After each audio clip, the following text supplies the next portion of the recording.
সবাই জানি ভারতের সমস্ত ইয়ং মানুষদের আর্মিতে জয়েন করার একটা না একটা তো ইচ্ছা আছে। অনেকের এই ইচ্ছাটা পূরণ হয় না, কিন্তু উত্তরপ্রদেশের প্রয়াগরাজ থেকে 22 কিলোমিটার দূরে লাকড়া বলে একটা গ্রাম আছে। সেই গ্রামের কিছু ছেলে তারা আর্মিতে জয়েন করবে।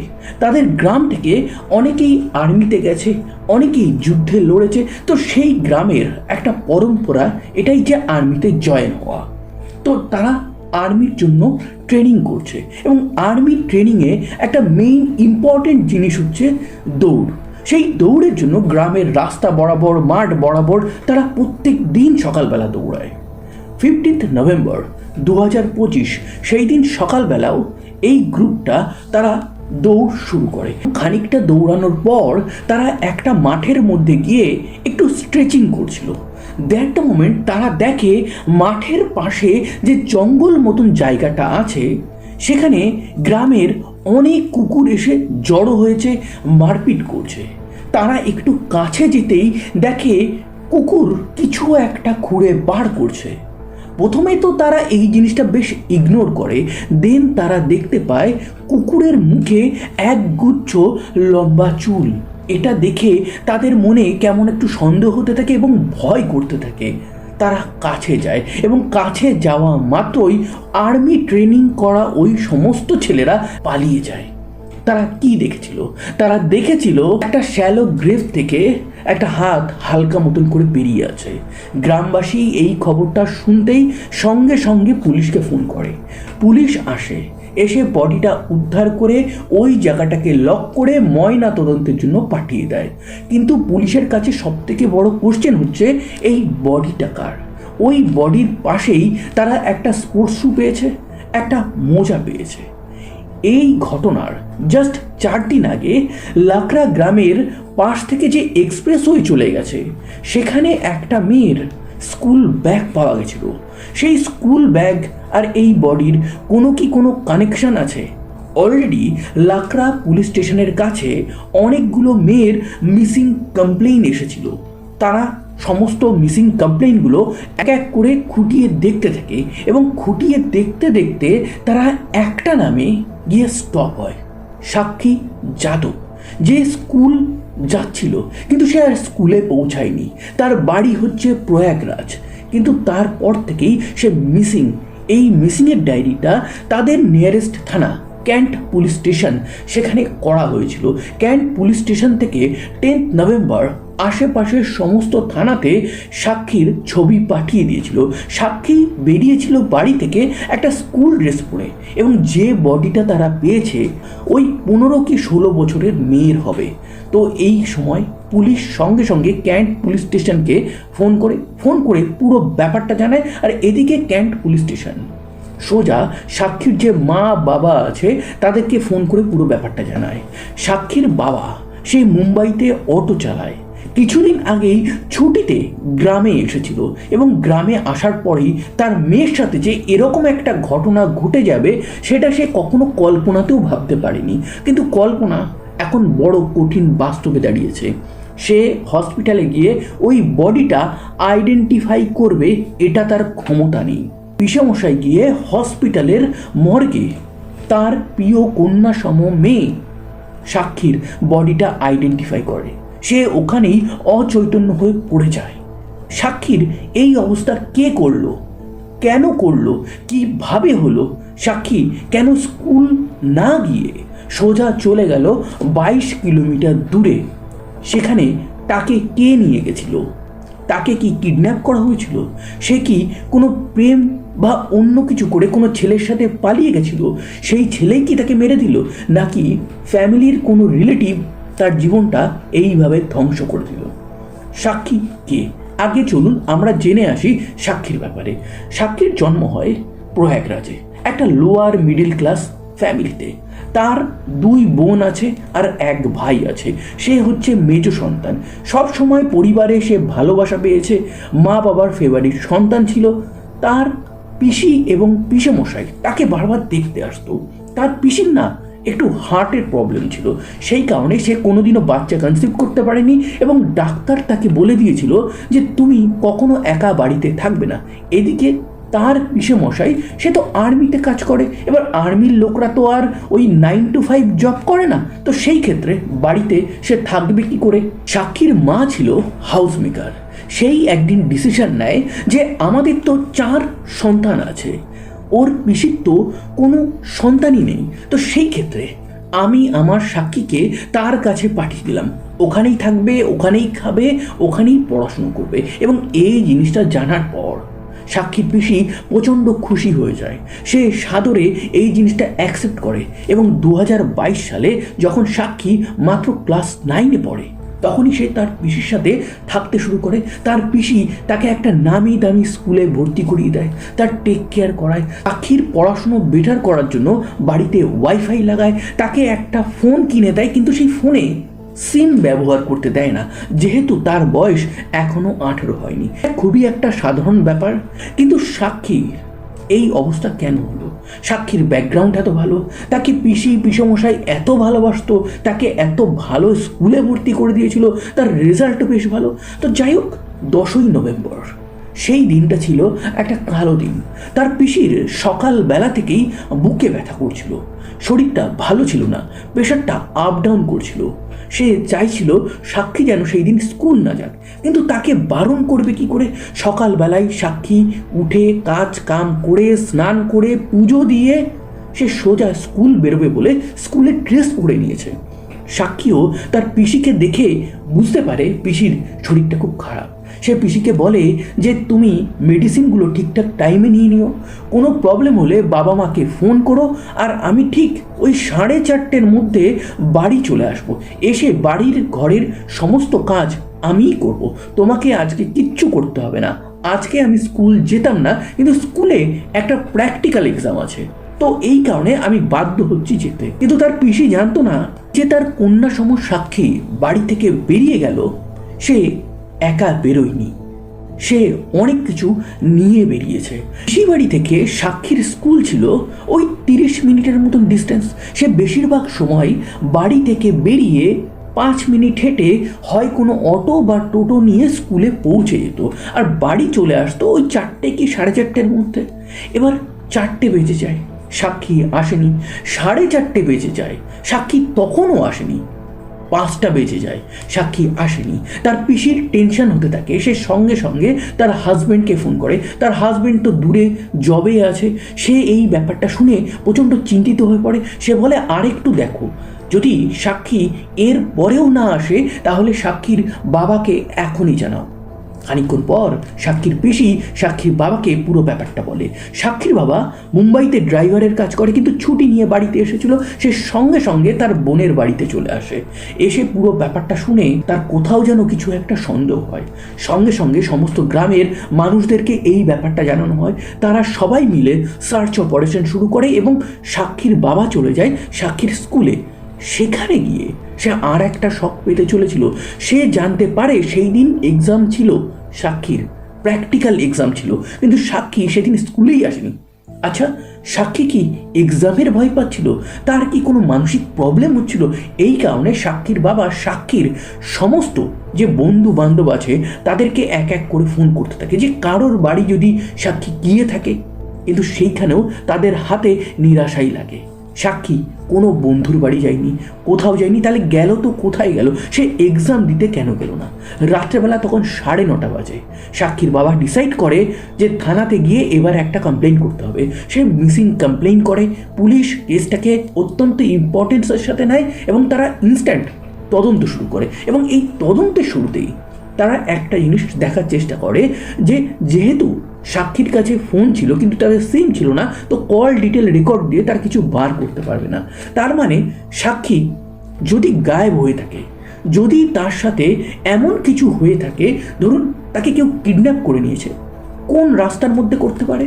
ওই পিসি বাড়ি থেকে স্কুল যাচ্ছে ওই রাস্তাটুকুর মধ্যে করবে। এই কারণে পুলিশ গিয়ে ওখানে যত টোটোওয়ালা আছে, অটোওয়ালা আছে, প্রত্যেককে জিজ্ঞাসাবাদ করে। এই জিজ্ঞাসাবাদে সেরকম কিছু বেরিয়ে আসেনি, কিন্তু পুলিশ যখন সিসিটিভিগুলো চেক করতে শুরু করে, সিসিটিভির একটা ফুটেজে দেখা যায় যে সে পিসি বাড়ি থেকে বেরিয়ে একটা টোটোতে ওঠে এবং টোটোতে উঠে একটা জায়গায় নামে। দেন সে হাঁটা শুরু করে, কিন্তু হাঁটতে হাঁটতে তাকে সিসিটিভি থেকে হারিয়ে ফেলা হয়। সিসিটিভিতে তার আর কোনো ফুটেজ ধরা পড়েনি। তার মানে সাক্ষী ওই মেইন রোড ছেড়ে কোনো একটা গলিতে ঢুকে গেছিল।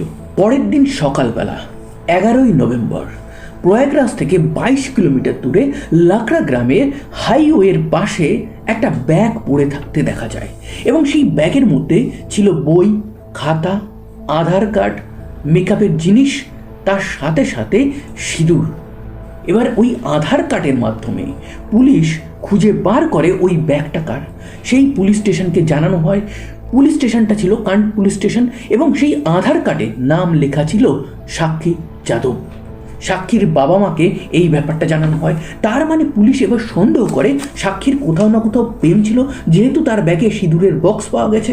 কিন্তু সাক্ষীর মা বাবা, পিসি, পিসমশাই সবাই বলে যে যদি প্রেম থাকতো তাহলে আমরা তো কিছু বুঝতে পারতাম, কিন্তু আমরাই কখনো বুঝতে পারিনি যে সাক্ষী কোথাও প্রেম করছে বা পালিয়ে যেতে পারে। তার তো কোনো সিমটমস তো দেখা গেলেও যেতে পারতো। তো সেই ক্ষেত্রে কিছুই দেখা যায়নি। তো এই জিনিসটা তারা রিজেক্ট করে দেয়। কিন্তু পুলিশের কাছে প্রমাণ তারা এই অ্যাঙ্গেলে তদন্ত করা শুরু করে। সাক্ষীর যত বন্ধু বান্ধব ছিল তাদেরকে পুলিশ জিজ্ঞাসাবাদ করে অন্তত এই সাক্ষীর প্রেম আছে কিনা এই ব্যাপারটা নিয়ে, কিন্তু সেখানেও পুলিশের হাতে নিরাশাই লাগে।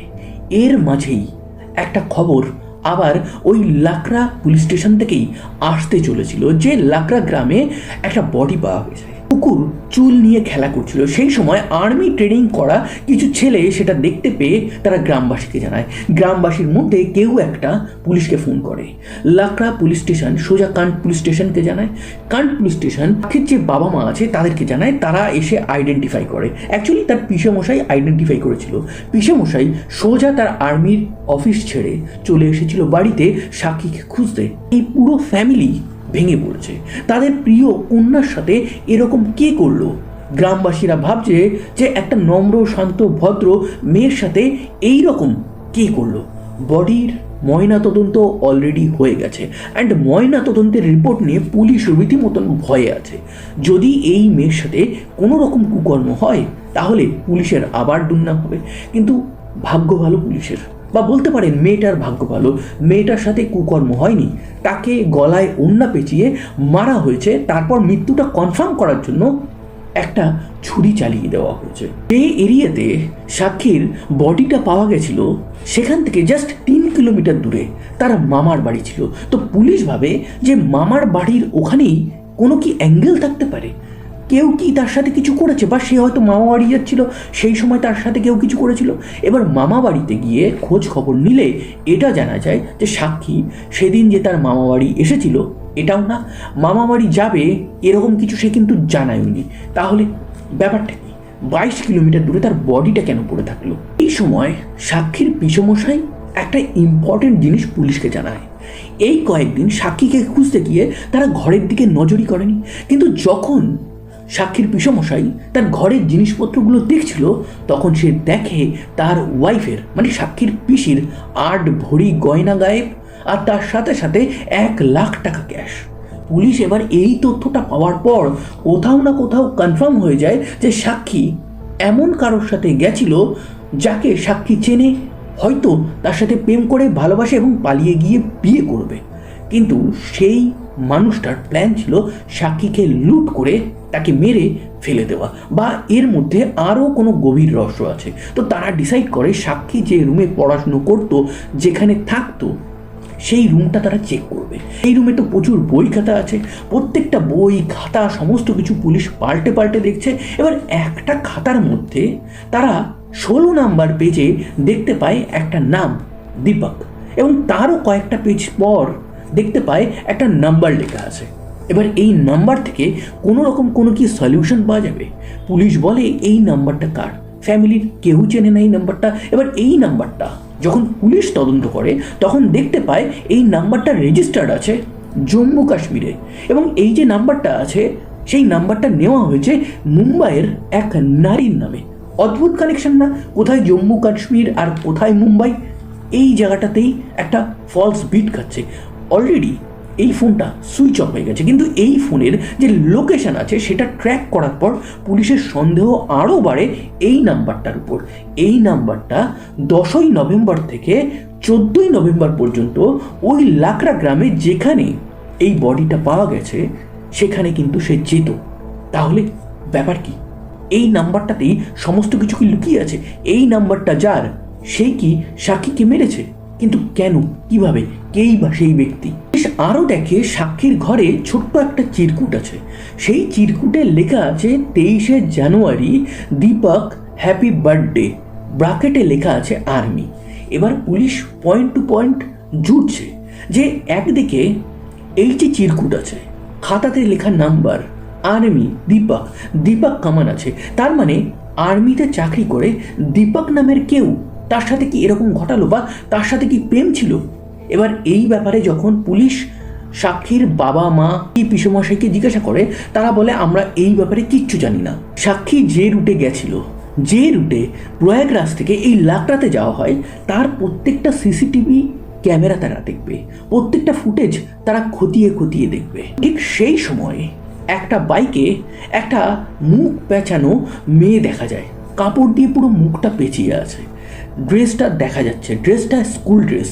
সাক্ষীর মা বাবা দেখে চিনে ফেলে এটা তাদেরই সাক্ষী। এবার ওই যে বাইক আছে, সেই বাইকের নাম্বারটা পুলিশ আইডেন্টিফাই করতে সক্ষম হয়, এবং সেই আইডেন্টিফিকেশনের মাধ্যমেই সাক্ষীর যে মামা বাড়ি আছে তার থেকে 2 কিলোমিটার দূরে এক ব্যক্তিকে অ্যারেস্ট করা হয়। তার নাম হচ্ছে দীপক যাদব, যে আর্মিতে জব করে। সে আর্মিতে জয়েন করেছিল 2018 সালে, দীর্ঘদিন জম্মু অ্যান্ড কাশ্মীরে ছিল, তারপর তার ট্রান্সফার হয়ে যায় পাটিয়ালাতে। কিন্তু 1 মাস আগে সে বিয়ে করবে বলে ছুটি নিয়ে বাড়িতে এসেছিল, তারপর থেকে সে বাড়িতেই আছে। তো তাকে অ্যারেস্ট করে যখন জিজ্ঞাসাবাদ করা হয়, তখন সে স্বীকার করে নেয় সেই সাক্ষীকে মেরেছিল, তার সাথে সাক্ষীর প্রেম ছিল, কিন্তু তার বিয়ে বাড়ি থেকে ঠিক করে দেওয়া হয়ে গেছিল। আর এদিকে সাক্ষীর বয়স তো 18 হয়নি, তো তাকে বিয়ে করতেও পারবে না। তো সে নাকি সাক্ষীকে অনেক বুঝিয়েছে যে সাক্ষী আমাকে ছেড়ে দাও, কিন্তু সাক্ষী প্রত্যেকবার নাকি তাকে ব্ল্যাকমেল করেছে যে তুমি যদি আমাকে বিয়ে না করো তাহলে তোমার বিয়ের দিন আমি গিয়ে সবার সামনে বলে দেবো আমার আর তোমার প্রেমের ঘটনা গল্পগুলো, তখন বুঝতে পারবে তুমি এই দিকেরও থাকবে না, ওই দিকেরও থাকবে না। কিন্তু পুলিশ এই জিনিসটাতে খুব একটা বিশ্বাস করছে না। এক তো বয়স কম, তারপর এরকম ব্ল্যাকমেল করবে, হয়তো ঝগড়া ঝামেলা হয়েছে, তখন পুলিশ একটু টনিক দেয় এই দীপককে। দীপক তখন বলতে শুরু করে যে ইনস্টাগ্রামে পরিচয় হয়েছিল, ইনস্টাগ্রামে পরিচয়, প্রথমে কথাবার্তা ওখানেই হয়, তারপর আমরা দেখতে পাই যে আমার বাড়ি আর সাক্ষীর মামা বাড়ি বেশ পাশাপাশি। তো যখন সে মামা বাড়ি এসেছিল তখন আমার সাথে দেখা করেছিল, একটা পেমেন্টও আমি করেছিলাম একটা দোকানে সাক্ষীর হয়ে, 15 টাকার ইউপিআই পেমেন্ট। দীপক সাক্ষীর ফোনটা পুরো ফরম্যাট করে দিয়েছিল, তার ইনস্টাগ্রাম অ্যাকাউন্ট ডিলিট করে দিয়েছিল, নিজেরও ইনস্টাগ্রাম অ্যাকাউন্ট ডিলিট করে দিয়েছিল, ফোনটা ফরম্যাট করে দিয়েছিল। কিন্তু পুলিশ ডেটা রিকভার করতে সক্ষম হয়, এবং সেখান থেকে এটুকুই দেখা যায় যে সাক্ষী এই দীপককে আই লাভ ইউ জান লাস্ট এটুকু বলেছিল। 9 নভেম্বর তারা প্ল্যান করেছিল যে সাক্ষী পিসি বাড়ি থেকে সমস্ত সোনা গয়না নিয়ে বেরোবে, দেন 10 তারিখে তারা বিয়ে করবে। তারা দেখা করে, তারা একটা পার্কে যায়, সেখানে 5 ঘন্টা বসে, তারপর ওখান থেকে বাইক করে তারা অন্য জায়গায় বেরিয়ে যায়। সেখানে গিয়ে একটা মাঠের পাশে সাক্ষীকে নাকি দীপক আরও বোঝায়, কিন্তু সাক্ষী বোঝে না। তারপর তাকে সেখানে হত্যা করা হয় যখন ঝগড়াটা শুরু হয়েছিল। এই ঝগড়াটাই দীপক মেনে নিতে পারেনি, ব্ল্যাকমেলটা মেনে নিতে পারেনি। কিন্তু এটার কতটা সত্যতা আছে সেটা শুধুমাত্র এই সাক্ষী আর দীপকই জানতো। সাক্ষী তো আর বেঁচে নেই, তো আসল সত্যিটা ভেরিফাই করার জন্য কেউ নেই আর। দীপক এই সাক্ষীকে একটা নাম্বারও দিয়েছিল, সেই নাম্বার থেকেই সে হোয়াটসঅ্যাপ চালাতো। যেহেতু সাক্ষীর ফোনে সিম ছিল না, সে কিন্তু উইদাউট সিম কোনো হোয়াটসঅ্যাপ চালাতেই পারবে না, তো এই সিমটা দিয়েছিল দীপক যাতে কথা বলতে পারে। এবং এই বাড়িতে ওয়াইফাই লাগানো পড়াশুনোর বেটারমেন্টের জন্য, সেটার প্ল্যানও ছিল এই দীপকেরই। ঘন্টা তারা পার্কে বসে থাকার পর সে বলে যে বিয়ে করার আগে অন্তত আমার মা বাবার আশীর্বাদটা নিয়ে আসি, এবং সেটা বলেই তাকে বাইকে বসিয়ে একটা জঙ্গল সাইটের এরিয়াতে নিয়ে গেছিল। তো আপাতত পুলিশ এই দীপককে তো অ্যারেস্ট করে নিয়েছে, কোর্টে তুলেছে, এবার ট্রায়াল কয়েক দিনের মধ্যেই শুরু হবে, এবং যা যা প্রমাণ পুলিশের কাছে আছে অন্তত এই ক্ষেত্রে দীপকের একটা ভালো মতন সাজা হবে। এই ছিল আজকের একটা ট্রু ক্রাইম ঘটনা। এইরকম রিয়েল লাইফ ট্রু ক্রাইম ঘটনা ইন স্টোরি ফরম্যাটে যদি আপনারা শুনতে চান তাহলে অবশ্যই আমার চ্যানেলটাকে সাবস্ক্রাইব করবেন। সাবধানে থাকবেন, আনন্দে থাকবেন, সুস্থ থাকবেন। আবার দেখা হবে নতুন কোনো এক ভেরি ইন্টারেস্টিং ট্রু ক্রাইম ঘটনার সাথে।